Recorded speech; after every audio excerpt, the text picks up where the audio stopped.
Hey everybody, my name's Seth, and today I'm very excited to be doing a video reading for the amazing, incomparable Janis Joplin. Um, I think she's a highly influential musician in America for rock music and music in general. And I also feel like she's an amazing person to look at astrologically when you look at her life story, what we know of it so far, and how it ended. So, yeah, Janis Joplin. uh, the first thing that I noticed looking at her chart is her moon in Cancer.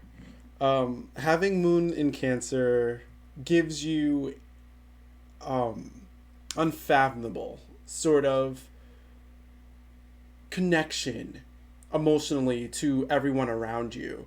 Someone with a moon in Cancer can really feel the tone of what's going on in their area. How do people feel around them on a grand scale? She also has Jupiter in Cancer.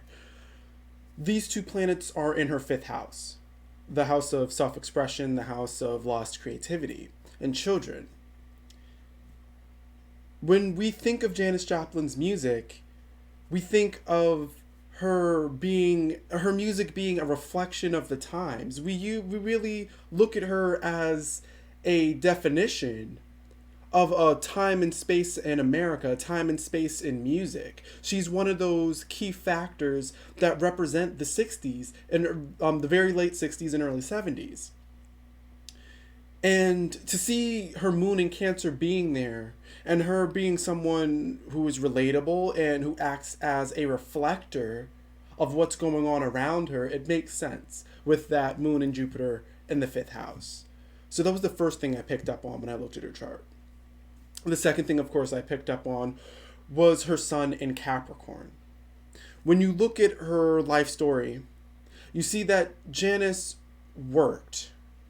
She worked to get everywhere that she needed to be. She worked to get everything that she wanted to have, everything that she could achieve before her untimely death. With that Capricorn sun in the 12th house, you see that Janis never gave up on her dream. She had a dream that came around her teenage years, something that she immediately started to work on early in her teenage years, and that was singing blues, getting her emotions out, finding an outlet for all these feelings that she kept inside of her, that all that strong Cancer energy in her fifth house needed to get out. Having a sun in the 12th meant that she needed to express it through artistry. Having it in Capricorn meant that she was never going to stop doing it until she felt like she was doing it the right way, and until she felt like what she was doing was reaching the masses. She needed to build something out of it. That leads into her Aquarius ascendant. With an Aquarius ascendant, Janis knew how to reach the masses. She knew how to talk to the masses. She knew how to network through people and make friends that would be ultimately become useful. And you see all through pockets of her life, it was friends who in her network and her community that kept her safe and kept her somewhat balanced, kept her connected, gave her opportunity. It was that network, these people in her life, that drove her success, as well as her own hard work and devotion to her craft, and devotion to her emotions. You also see her Mercury and Venus in Aquarius. These planets join her sun in the 12th house. And if you look at her 12th house, she has a lot more Aquarius there than she does Capricorn. Both of them are very cuspy. Her ascendant is the cusp of the end of Aquarius. Her 12th house cusp is the very end of Capricorn. So there is more Aquarius in her 12th house than there is Capricorn. To see her Venus and her Mercury retrograde there in her 12th house, you see through her Venus a need for control. Either she needs to find love that she can control, or she needs to find love that will control her. There might be a feeling of instability when it comes to her values, not really understanding her needs from the needs of the people around her. Being someone who can take care of the people around her the way they need to be taken care of, while still identifying with herself and who she is and what her needs are from those people around her. There was going to be a disconnect there until she found a balance between her 6th house and her 12th. The energy within her 12th house and the energy within her 6th. To have Mercury retrograde there. Retrograde already means that her thoughts are her own. Her thoughts were going to be something that she explored inwardly. She was going to have these experiences from her own reflections, not necessarily what people said to her, but what does she understand from what they said to her. Having it in Aquarius means that there's going to be constant innovation within her mind, coming from what she saw and what she took from what she saw, what she heard, the communications that she had. This all being in her 12th house, without balance, means that her ideas, her thoughts, her feelings would be easily misconstrued and misunderstood through her lifetime. Because she's not finding a way to access her Mercury and utilize it in a way to make herself universally understood. In her time, she was a radical. A lot of people did not understand who she was and what her message was. A lot of people did. She found her kin. She found her community quickly. She was drawn to it. But that doesn't mean that meant the rest of the world had to catch up. And that's what they enjoyed. And that's what she's known for. Having the rest of the world catch up with her. When you speak of her 12th house, and you speak of this ascendant of hers, you also look at her chart and see that she has a Pisces interception in her 1st house. Meaning that there's an interception on the opposite end in Virgo in her 7th house. You can see this as a representation of the huge crux of the situation of her life. The big issues that she really never dealt with. You can see it in the drug abuse. You can see it in her need for love and how the lack of it in her life really added detriment to how she looked at herself. And this was something kept private. You can see it in other documentaries and things like that on her, and find people who knew her personally expressing how she would rarely, but did, express her need for love. With Venus in the 12th house, yes, there's a need. And with Pisces representing how she interprets her 12th house being intercepted, she doesn't know what to do with those needs. Interceptions ultimately lead to imbalances. These imbalances lead to the understanding of the interception. The imbalance of Pisces and Virgo, Pisces specifically in her 1st house, meant when Pisces called for attention, when Pisces called for balance, that led her to crutches because she did not know what to do to feed this part of her that needed esoteric upheaval with all that Aquarius in her 12th house. She needs upheaval emotionally. She needs her environment to change in a spiritual sense. Drugs did that. The exploration of drugs with others helped her do that in a very unhealthy way. There were healthier alternatives to doing drugs to get to the state of mind that she was always chasing, to get to the state of peace and enlightenment that she constantly had to destroy herself to achieve. And the fact that this imbalance was going on in her 1st house, and it was her body that took the abuse, is seen here with Pisces intercepted. And the fact that she never asked for help. One of the biggest things Virgo are known for is not asking for help. Feeling the need to do things on their own and being embarrassed and ashamed of the fact that they need to call on others instead of use others. Her relationships suffered for that. She didn't have many non-platonic relationships.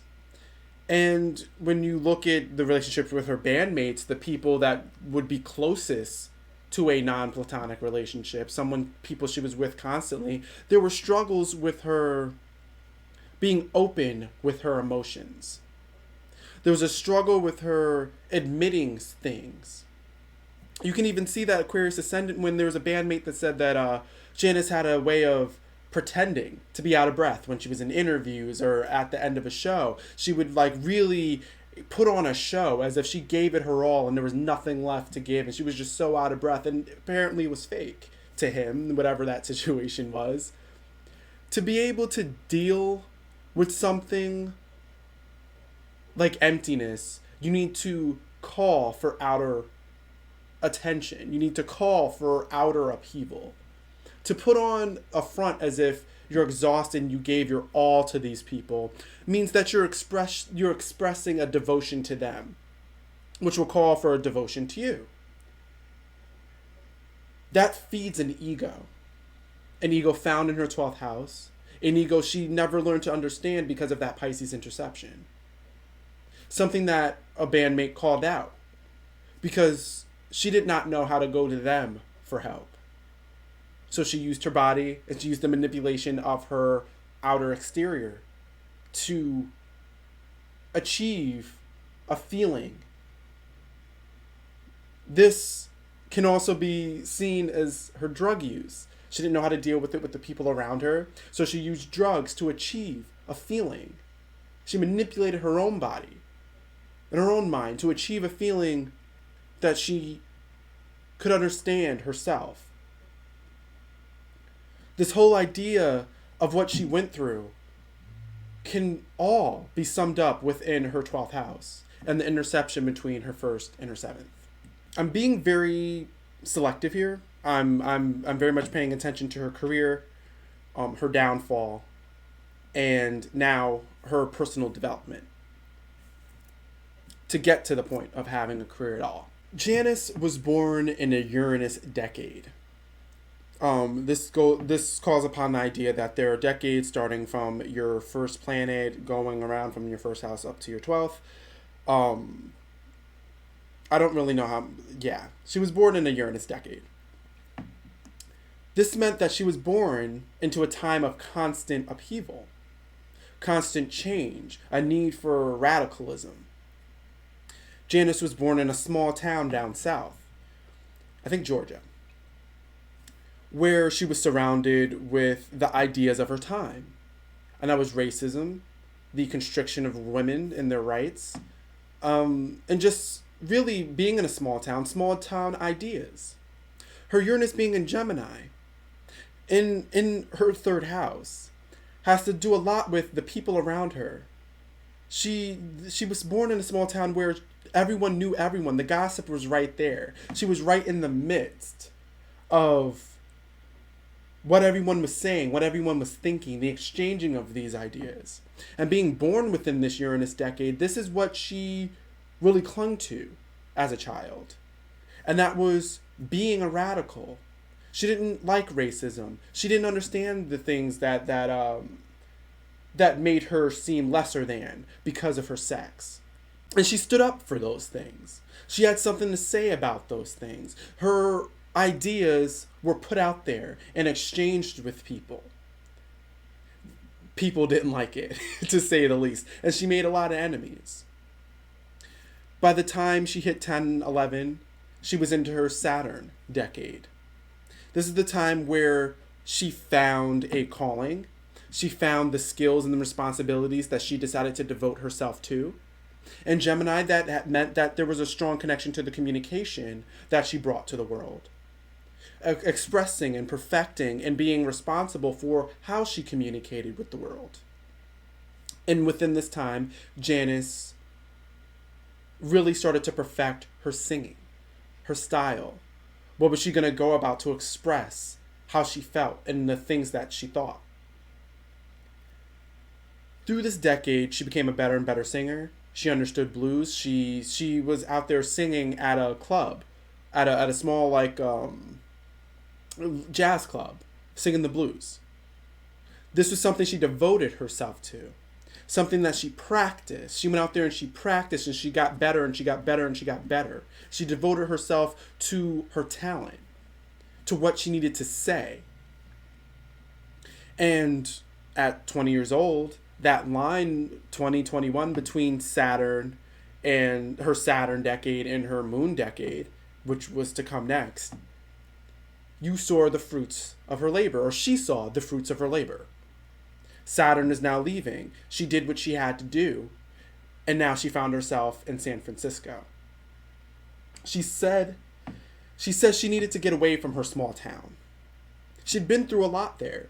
Uranus and Saturn are not easy decades. And once she got us out of her small town and she went to this metropolis that was San Francisco at the time, a metropolis of ideas, a metropolis of evolution, like she found herself again in the midst of Uranus energy. With an Aquarius ascendant, she's drawn to it. With all that Aquarius energy in her 12th house, as well as Capricorn, she's drawn to the idea of change and building on top of something. San Francisco was in a way a perfect model of what was to come. Things were being built upon. And she wanted to go there and put her mark up there, see what she could build, see what others thought, explore other ways of thinking, other opinions. Here you see the development of the elements that are heavy within her chart: air and fire. She has very, very little water and even less earth. Which means that there's a call for stability and that there's a call for cleansing with her. She needs constant cleansing. She needs constant stability to help her balance out what's going on the inside. When she was in San Francisco on her own, she relied on that air and that fire energy. She made friends. She built communities. She expressed herself and found others to express themselves. And it was just a realm of expression and fire and communication. But she also found herself drained. She found drugs, a way to escape responsibility, a way to escape stress, and a way to escape the everyday issues, and a way to transcend and find a view all anew, something in herself, communication within herself that would teach her enlightenment. With that Mercury retrograde, you can see drugs being a big part of that. She didn't last long in San Francisco before she got sent back home. That community of friends, that network of people decided to protect her. They needed to save her from herself and get her out of an environment that was polluting her. You can see that strong Pisces effect in her first house. But without the native Janis understanding that, you see how everyone around her did. They understood it even though she didn't. You need to get out of this environment. This environment is poisoning you. That's a very Pisces effect. They soak in everything like a sponge. She went back home, again, and this is all in her moon decade, and tried out the family life. I believe she got married or found a boyfriend, settled down, and really tried it out. And I'm sure she found a great balance there. She eventually became more and more unhappy because there was something else she needed. There needed to be constant change within her life, with constant balance being achieved in different scenarios. This scenario back home where she found stability and I'm sure a real cleansing of the drugs and the negativity and the overwhelming sensations in San Francisco, that cleansed her, I'm sure. And she found stability in a partner. And there's a strong setup for her to need a partner in her life, which I'm sure was fulfilled at that time. But she has strong air and strong fire. She needs to be able to express herself. And that she could not find back home. The perfect move at this point that I can see, looking at Janis's chart, is that she needed to take a lesson from what she found at home. Understand that she could not stay there. She ultimately did not stay there. And when she found herself back in San Francisco, that she brought that lesson with her and tried to settle down a little bit while she explored her expression. Find a stable partner. Focus on that for a while before you went back to your music and making a difference and making a name for yourself. With that ego being in the 12th house, I'm not sure if that would be easy for her without someone being able to point it out. With that Pisces interception and all these strong key planets of her life being in her 12th house, Libra being in her 8th, and Neptune being in her 7th in Libra, she needs people. She needs that network to help keep her centered, grounded, and balanced. That wasn't what she ultimately found. She found success. This is where her life continued until the end. She found success. She conquered. She grew as a symbol, as a brand. She expressed herself to the world in any way she could find. You see in interviews, she became more and more flamboyant. You start to see later in life, later in her career, later towards the end of her life, you see that she started to ask of her fan base. Again, in documentaries and other things like that, you start to hear that her ego started to get a little out of control. She became, quote unquote, desperate for attention. One of the big things she did before her end was she went back to her old town for a high school reunion and pretty much showed her ass and wanted to shove her fame in everyone's face and show them what it really meant to evolve and be a person, get out of this small town and not just be another hick. I'm not one of you. She needed to separate herself and prove herself for some reason. And it ultimately showed the imbalance within herself. The things that she wanted that she didn't receive. Things started to get negative and out of control.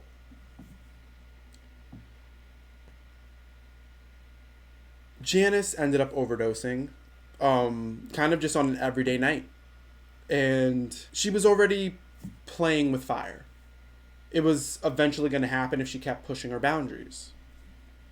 And eventually it did. What Janis left behind, what she was most known for, can be seen in her 10th house. She was a pioneer, an explorer, someone who took humor and the love of freedom and the love of philosophy and never gave up on them. Mars is found in her 10th house. She's known, you think of Janis Joplin, you think of someone who you just know will never let anything stand in her way. Someone who was gonna become greater than life no matter what she did. She oozed it. You look at her and you just see Jupiter. You see this expansive, huge grinned woman who summed up love, who summed up the idea of spirit and everything that she did. She was really, you look at her garb, you look at the accessories she wore, the things she did with her hair, the image of her that she left imprinted on the world. You see Pisces, a lot of Pisces influence. If you think Aquarius Ascendant, you could say the same thing, but Aquarius has nothing to do with what she's glowing out from the inside. It has a lot to do with the fact that, yes, she was, her way of style wasn't the norm of the time. Within the bracket of the people that she associated herself with, it kind of was. Within this bracket, you find others that dressed like her, others that did the things that she did, but she seemed authentic. because she did it from a place of her heart. She did it from a place of her emotions. And that's what ultimately she left on us. Her emotional imprint. You think of a woman that explored and changed the boundaries of what it meant to be her. What it meant to be a woman in the 60s with strong opinions. She changed what it meant to be a woman in the 60s with strong opinions. And her influence, her ideals, her philosophies can be found in her music. And they will be found and learned from for generations. That can be seen in her 10th house. She's a catalyst of philosophy, and her music sums up her philosophy in itself. She left it there. This expression that will never die. With Janis Joplin, the way that she left was untimely and honestly unnecessary. Drug abuse is unnecessary.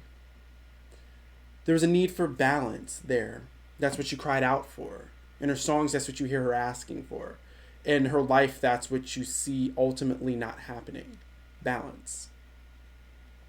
I think if Janis really put effort into grounding herself, stepping away from the stage, and expressing herself in ways new to her, expressing herself in ways of interconnection and family without song, finding ways to speak emotionally without singing, to speak on a personal level and ask for what she wants in a responsible, grounded way. The way that Virgo interception ultimately asked for. I feel like that would have helped her a lot mentally, because it was her mental state and her emotions that truly suffered. And her body felt the grunt.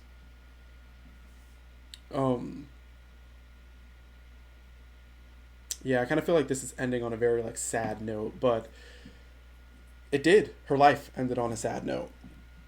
So, yeah, that's my general reading for Janis Joplin. Like I said, I focused on how she got to the top, what it meant for her to be at the top, her influence on the world, the things that I saw immediately when I first took the first look at her chart.